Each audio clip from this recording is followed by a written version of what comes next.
Olá, pessoal, sejam muito bem-vindos.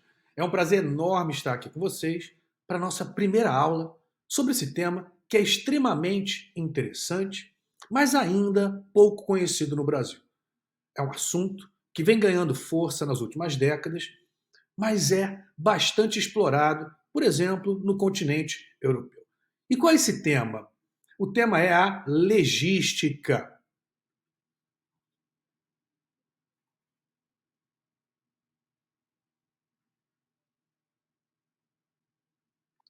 Nós podemos dizer que a legística é um ramo da ciência da legislação. Então, ela tem íntima conexão com o próprio processo legislativo, mas com esse não se confunde, como nós vamos ver.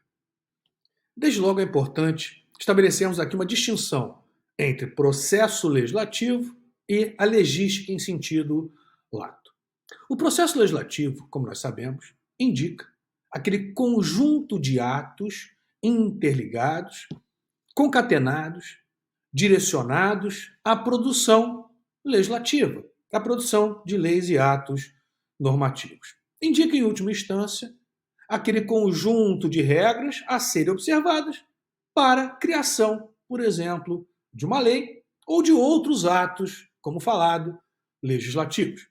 Já a legística, em sentido lato, ela é compreendida como a ciência, a metodologia para a feitura, para a criação de boas leis.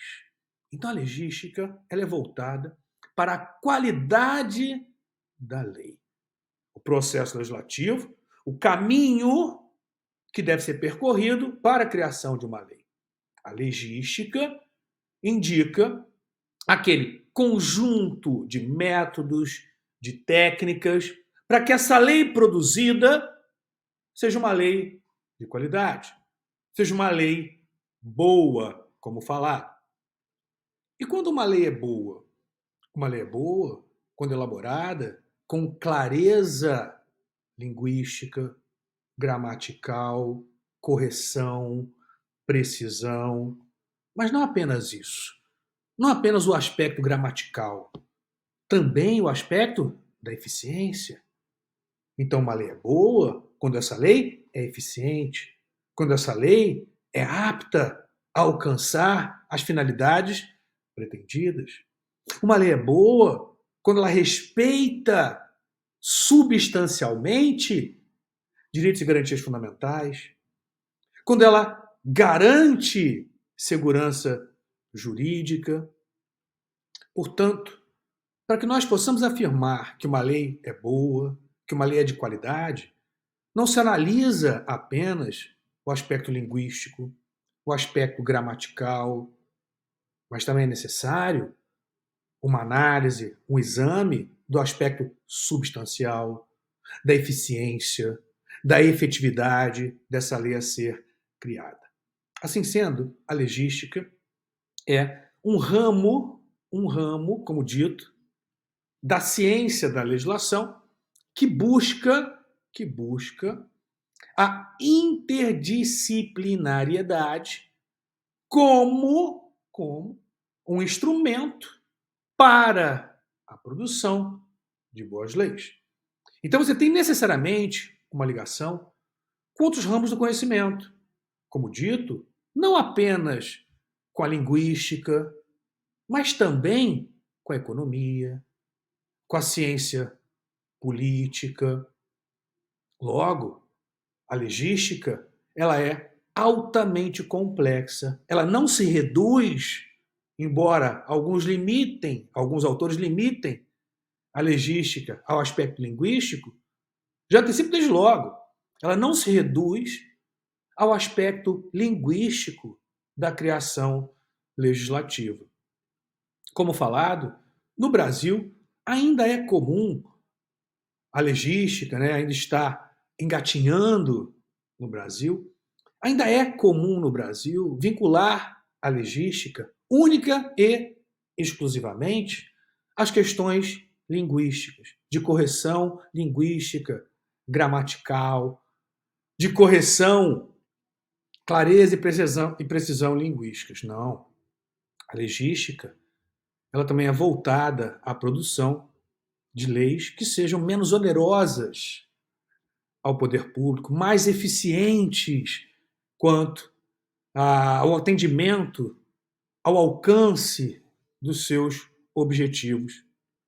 A partir dessa introdução, nós vamos trazer alguns conceitos em relação à legística.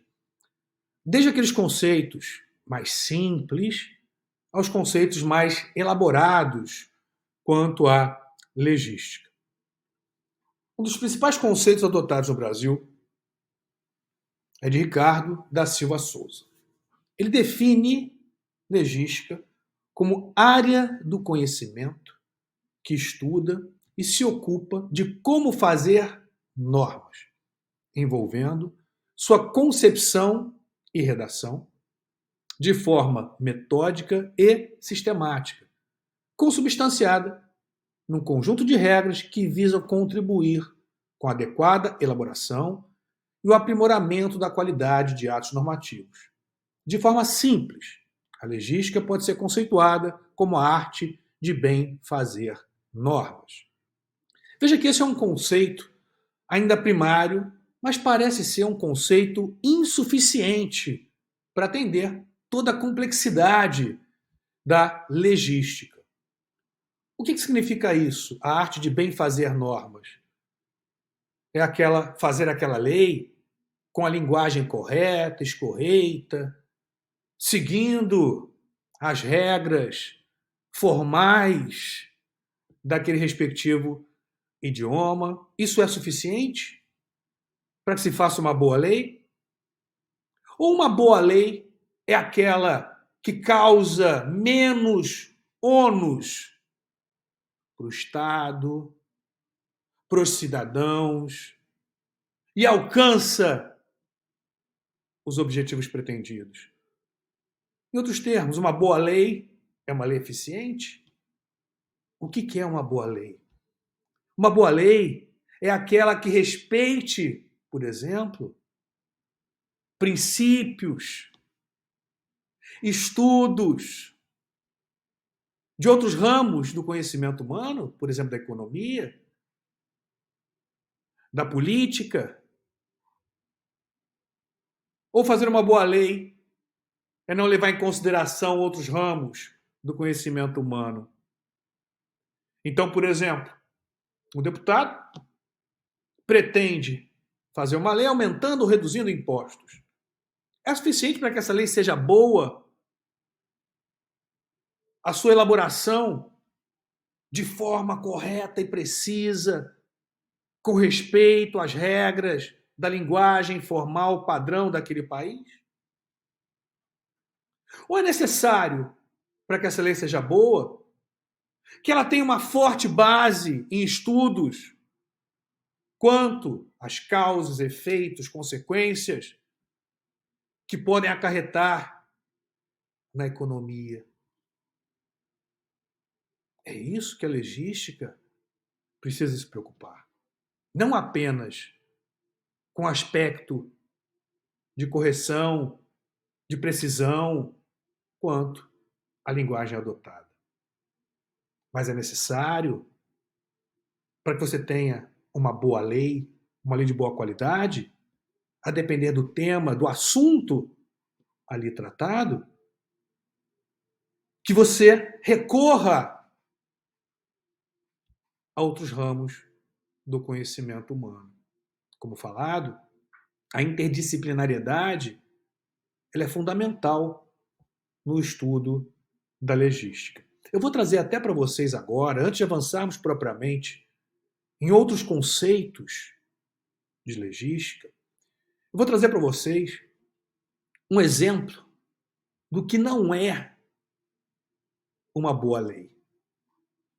E parece até fake news, né? Isso foi muito propagado, divulgado, a época que foi apresentado esse projeto de lei. Muita gente achou que fosse fake news. Não, não é. Eu vou trazer aqui agora para vocês.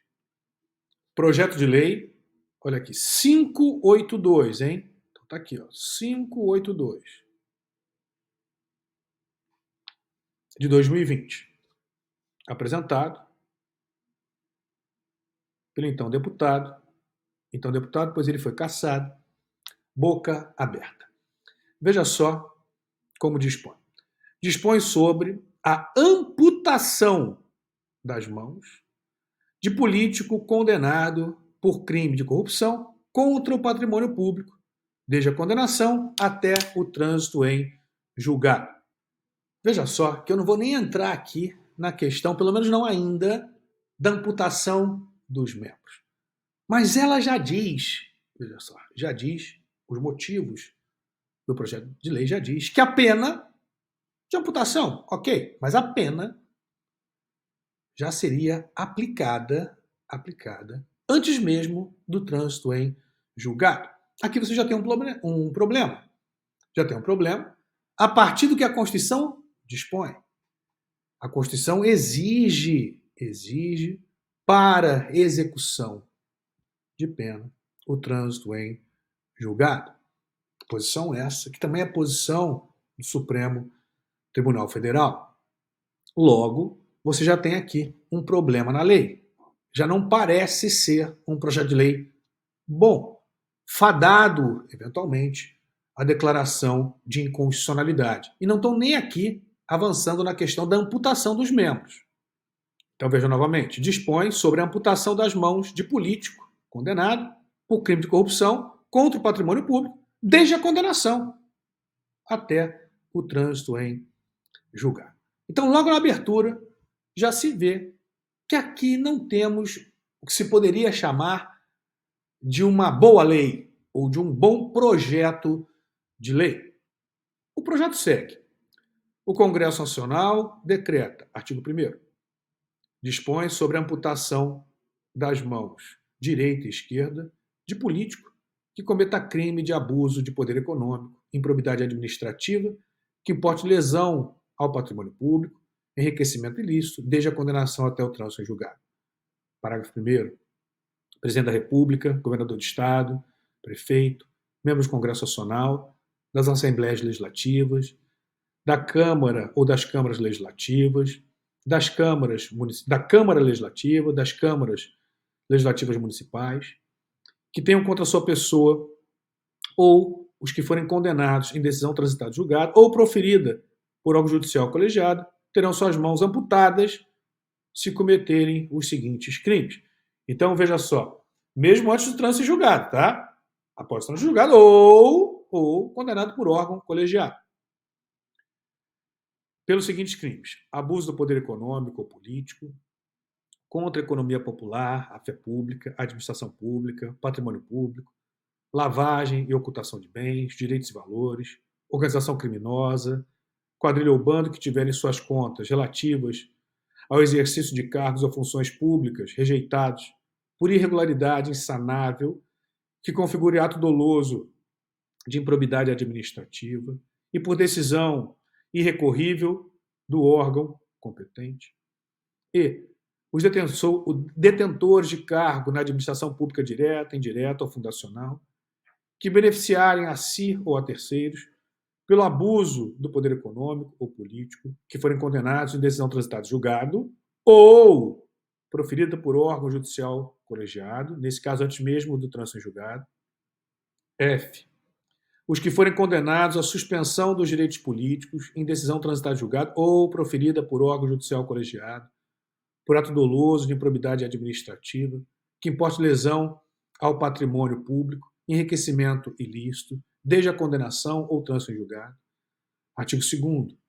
A amputação das mãos do político corrupto será realizada no Sistema Único de Saúde, SUS. Artigo 3º.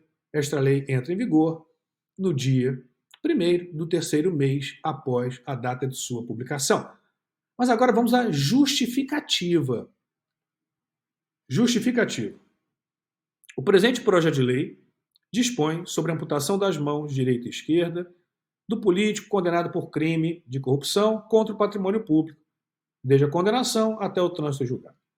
E aí diz: é estarrecedor saber que o Brasil tem o segundo maior índice de corrupção no mundo, perdendo apenas para a Nigéria. Porém, Comparando os dois países, o Brasil está em uma situação bem pior, já que não pune nenhum político, como deveria. O Brasil é o único país do mundo que não tem absolutamente nenhum político preso, ou apenas um, por corrupção. Portanto, está clara a razão desta praga, a corrupção. Está cada vez pior no país, já que nenhuma providência é tomada. Aí vem. Na China, primeiro já se tem aqui uma afirmação de que não há político preso, de que não há condenação, o que não é verdadeiro. O que não é verdadeiro. Você pode aí estar dizendo, professor, mas é exceção, demora muito. Sim, não vou aqui duvidar dessa sua afirmação. É mais demorado, muitas vezes a gente sabe, tem lá o jeitinho, isso aqui, isso ali. Mas veja, é demorado para aplicar a lei. É demorado porque tem o jeitinho. Aqui você vai ter a mesma situação. Não estou nem questionando a questão da amputação. Você está apenas tornando mais grave a punição. Não significa que o processo vai ser mais rápido, mais eficiente. Sim, você está tornando mais grave a pena.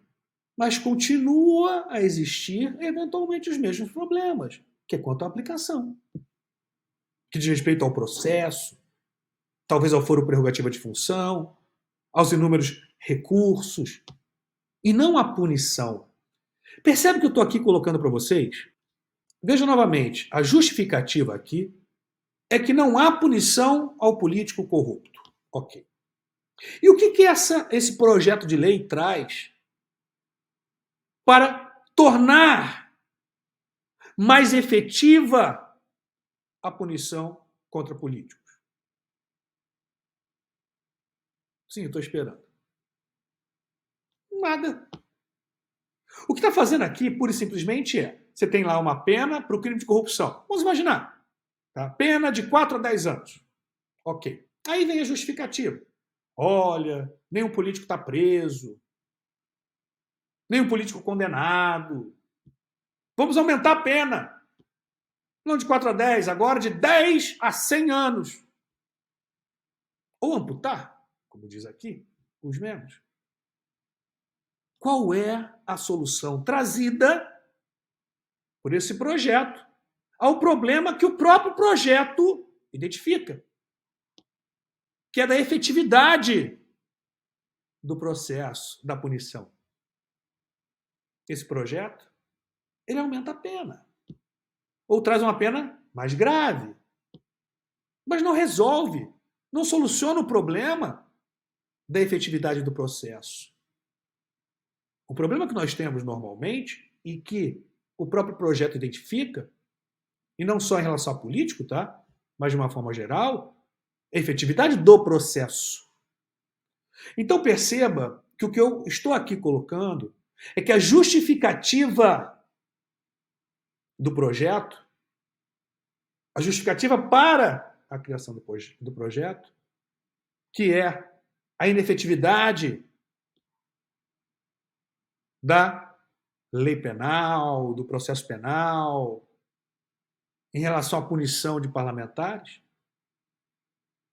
esse problema não é solucionado pelo que contém no próprio projeto, pelo que se contém no próprio projeto apresentado, que, como dito, ele agrava a pena, mas não soluciona o problema quanto à aplicação, quanto à celeridade do processo, quanto à condenação do parlamentar. Então nós já temos aqui uma incongruência entre a justificativa para a criação do projeto e o que proposto pelo respectivo projeto. A relação entre meio e fim aqui não é identificada. Esse meio, aumentar a pena, agravar a pena, não atende o fim pretendido, qual seja acelerar, tornar mais efetiva a punição, fiscalização, controle, investigação contra parlamentares. Já há um problema aqui de efetividade em relação ao que se pretende, em relação à finalidade indicada no projeto e o conteúdo trazido no próprio projeto. Voltando, segue justificativa. Na China, por exemplo, corrupção comprovada é punida com pena de morte ou prisão perpétua, além, é óbvio, da imediata devolução aos cofres públicos dos valores roubados. Aqui já se identifica o outro problema. O autor do projeto, nas suas justificativas, traz, para efeito comparativo, experiências alheias do direito comparado para justificar o seu projeto aqui no Brasil. Mas qual é o problema que nós temos aqui? O autor do projeto, ele traz na justificativa experiências de outros países que não adotam o mesmo modelo. O Brasil, se pegarmos a Constituição brasileira, pegue aí sua Constituição. Vá no artigo 1º da Constituição. Olha o que diz lá. A República Federativa do Brasil, formada pela união indissolúvel dos estados e municípios e do Distrito Federal, constitui-se em um Estado democrático de direito. E tem como fundamentos do Estado brasileiro, hein? Soberania, cidadania e agora, importante para nós, dignidade da pessoa humana. E aí segue lá outros princípios fundamentais, valores sociais do trabalho, da livre iniciativa, pluralismo político. Mas o que importa aqui é Estado democrático de direito que tem como um de seus pilares fundamentais a dignidade da pessoa humana. E os exemplos comparativos trazidos pelo autor do projeto não são de estados democráticos, são de estados autoritários. Não são de estados fundados, tendo como pilar de sustentação o princípio da dignidade humana. São estados que não têm sequer estabelecido na sua legislação, nas suas constituições, um rol de direitos e garantias fundamentais. Logo, essa comparação para efeito de justificativa, ela serve, na verdade, contra a adoção desse projeto. E não como uma justificativa favorável ao projeto apresentado. Existe aqui uma dissonância entre o Estado brasileiro, a estrutura do Estado brasileiro, o fundamento do Estado brasileiro, com os estados trazidos para efeito de comparação a justificar o projeto ali apresentado. Esses são problemas que a legística deve atentar. Porque aqui não se tem uma boa lei. Sim, porque o parâmetro comparativo a justificar a apresentação desse projeto é de Estado ou de estados que não adotam o mesmo sistema, a mesma forma, os mesmos valores, os mesmos princípios. Não se pode, portanto, você trazer para um modelo algo que é absolutamente incompatível com a estrutura essencial, no nosso caso, do modelo do Estado brasileiro. Mas vamos voltar às justificativas do projeto? Seguindo lá, o ministro chinês fez uma pequena citação que apenas nos últimos 5 anos o Brasil já computou um desvio de verbas públicas de quase 100 bilhões de reais, o que permitiria investimentos de reflexo nacional, ou seja, algo está errado e precisa ser mudado imediatamente. Embora os dados não sejam divulgados pelo governo, a Anistia Internacional estima que mais de 1.000 pessoas tenham sido executadas em 2011. Entre os crimes sujeitos à pena capital no país está a corrupção passiva.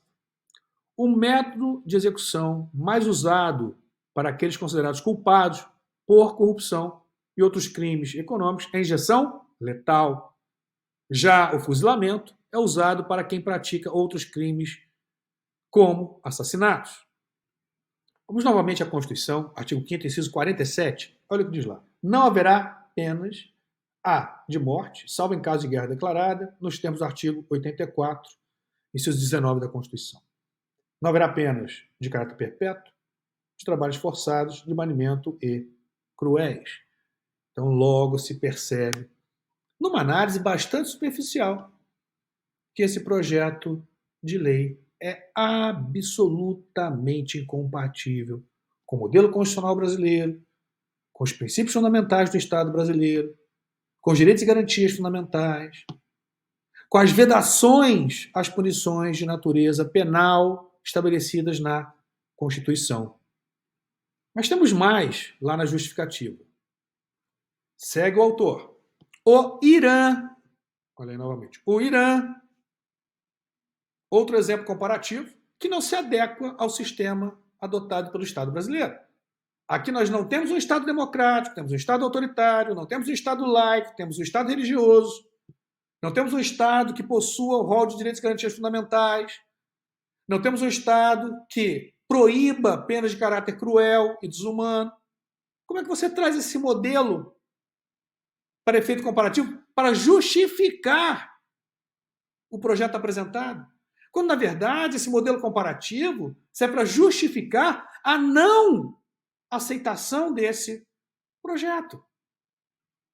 Seguindo, o Irã é outro país que pune com a morte aqueles que praticam corrupção, embora execuções sejam muito menos comuns para esse tipo de crime do que para assassinatos, estupros e roubos. Pelo menos 360 pessoas foram executadas no Irã em 2011, por crimes que incluem adultério, sodomia, inimizade contra Deus. E o parlamentar está justificando como boas práticas, pelo menos na visão dele, que deveriam ser observadas pelo Brasil. Segue. O regime fechado da Coreia do Norte. A própria justificativa já diz o regime fechado da Coreia do Norte. E ele traz isso, pelo menos na visão dele, como exemplo de um modelo a ser seguido pelo Brasil. Claro, não estou aqui discutindo o que está por trás da apresentação desse projeto. Conquistar votos, se eleger. Mas a nossa discussão não é essa. A nossa discussão é se ali nós temos os elementos necessários, não apenas formais, mas também substanciais, para considerarmos um bom projeto de lei que, consequentemente, com a sua aprovação, se tornaria uma boa lei, uma lei de qualidade, uma lei eficiente, efetiva. E parece, evidentemente, que a resposta é negativa. Voltando, o regime fechado da Coreia do Norte também condena corruptores à morte. Entre 2007 e 2010, pelo menos 37 pessoas foram executadas por praticar esse tipo de crime no país. Apesar de penas severas, o país é considerado o segundo mais corrupto do mundo, atrás apenas da Somália. Aqui, gente, mais um exemplo de incongruência entre a justificativa e o projeto apresentado. Ele vem e diz: olha, temos que trazer para o Brasil punições mais severas para crime de corrupção, como existem em países como China, Irã, Coreia do Norte, onde se pune o corrupto com a morte, com a amputação dos membros. E a ideia é diminuir a corrupção, punir corruptos e diminuir a corrupção. O próprio autor do projeto, na justificativa, vem e diz: esse país, que tem as punições mais severas por atos de corrupção, é um dos países mais corruptos do mundo. Percebe que a própria justificativa é contrária à finalidade alegada para a apresentação do projeto? Que é a maior eficiência no combate à corrupção?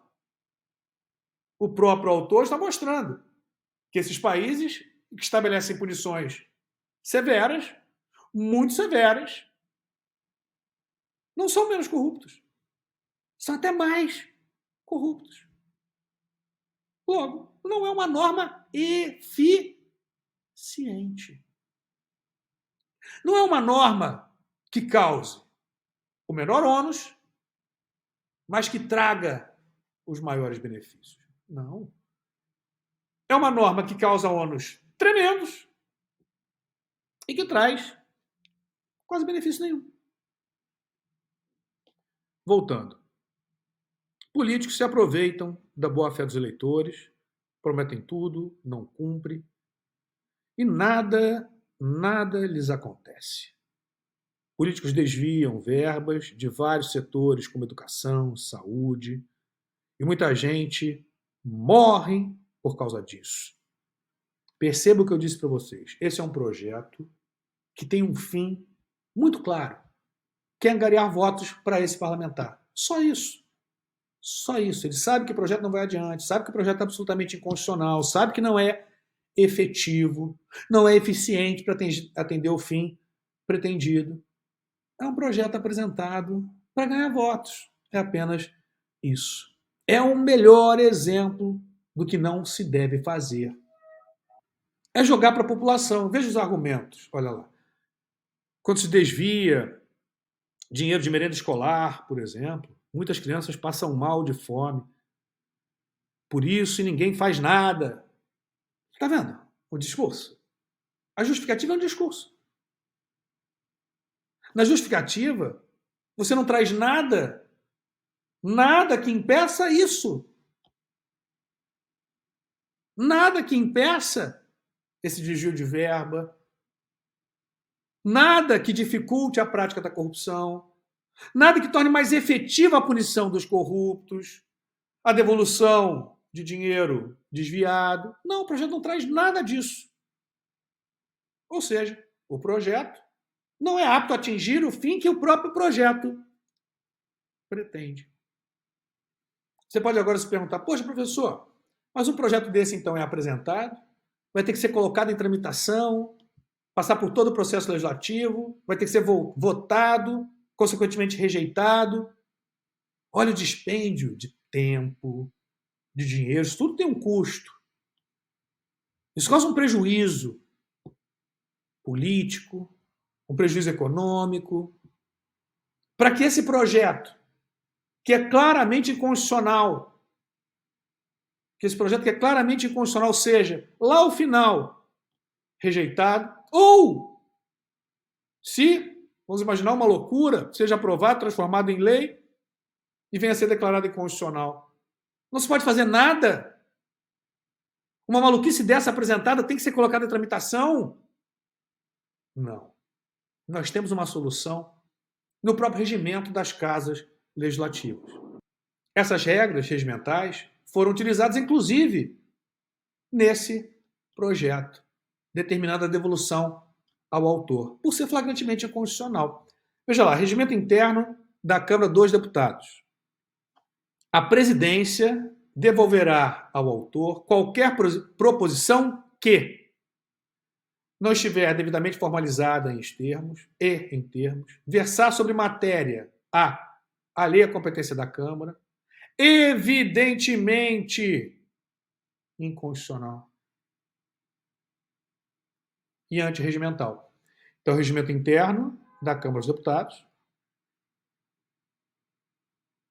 artigo 137, parágrafo 1º, inciso 2, a linha B, possibilita que o presidente da Câmara devolva esse projeto ao autor sem dar início à própria tramitação nessas hipóteses. E, nesse caso, por ser flagrantemente inconstitucional. Veja também regimento interno do Senado Federal. Artigo 48, inciso 11. Ao presidente compete impugnar as proposições que lhe pareçam contrárias à Constituição, às leis ou a este regimento, ressalvado ao autor recurso para o plenário, que decidirá após audiência da Comissão de Constituição e Justiça e Cidadania sobre o prosseguimento ou não. O autor da proposição poderá recorrer ao plenário no prazo de 5 sessões da publicação do despacho, ouvindo-se a Comissão de Constituição e Justiça e Cidadania em igual prazo. Caso seja provido o recurso, a proposição voltará à presidência para o devido trâmite. Se não provido, a proposição será arquivada, não iniciada, portanto, a sua tramitação.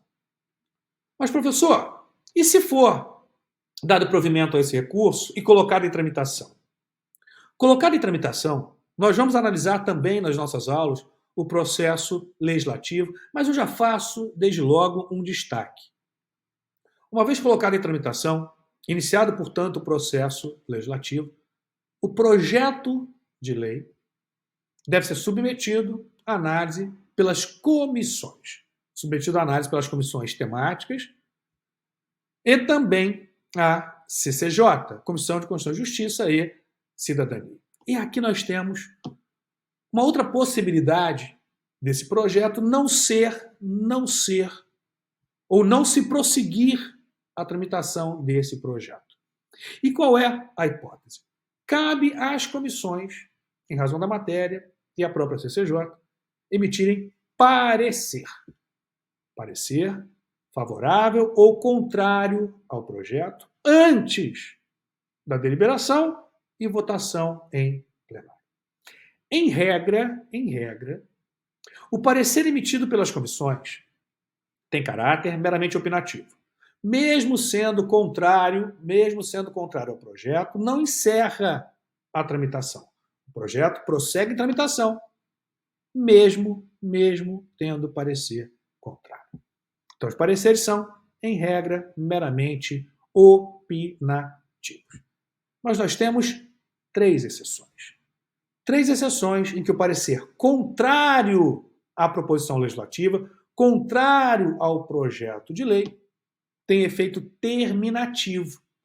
Acarretam o arquivamento do projeto e o encerramento, portanto, da tramitação em relação àquele respectivo projeto. E quais são essas hipóteses?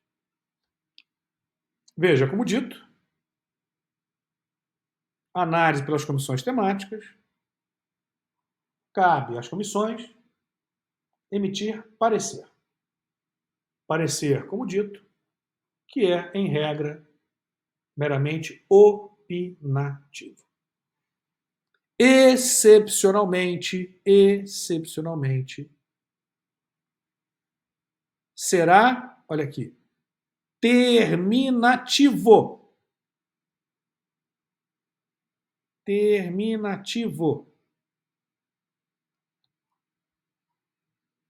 O parecer contrário emitido por essas comissões. Por óbvio, se for um parecer favorável, você não encerra o processo legislativo, prossegue com um parecer favorável. Então, nesse caso, o parecer contrário emitido por essas comissões terá efeito terminativo. Portanto, terá efeito terminativo o parecer contrário emitido.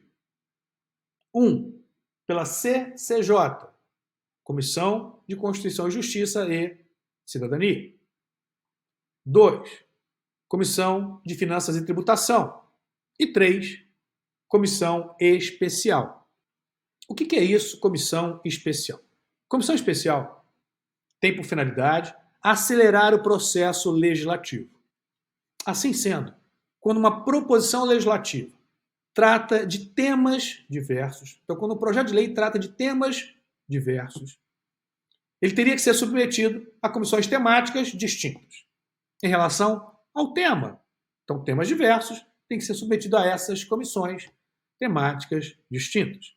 O que pode ser feito para acelerar a tramitação, para acelerar o processo legislativo? Juntam-se essas comissões temáticas, no mínimo 3, formando uma comissão especial. Então, a comissão especial é formada por, no mínimo, 3 comissões temáticas. Essa comissão especial, emitindo parecer contrário, o parecer terá efeito terminativo, encerrando a tramitação, determinando o arquivamento da proposição legislativa, determinando o arquivamento do respectivo projeto de lei. Caso o parecer contrário tivesse sido emitido pelas comissões temáticas isoladamente, ele não teria efeito terminativo. Ou seja, a proposição, o projeto de lei, prosseguiria em tramitação, seguiria em tramitação com o parecer contrário. Vamos rapidamente só visualizar em qual etapa do processo legislativo nós teríamos a análise pelas comissões temáticas. Então, veja só, o processo legislativo, ele é, no âmbito federal, normalmente, analisado pelas 2 casas legislativas, bifásico, tramitação, portanto, bicameral, né? Bicameral. Tramitação, portanto, pelas 2 casas legislativas. Então, o processo legislativo no âmbito federal ele é, em regra, bicameral. Ele é composto de 3 fases, tá? Trifásico. Então, bicameral, 2 casas, e trifásico. Tramitação, como dito, bicameral e trifásico. Fase introdutória, fase constitutiva e fase complementar. Inicia-se o processo legislativo a partir da apresentação do projeto de lei, a apresentação da proposição legislativa. Uma vez apresentada a proposição legislativa,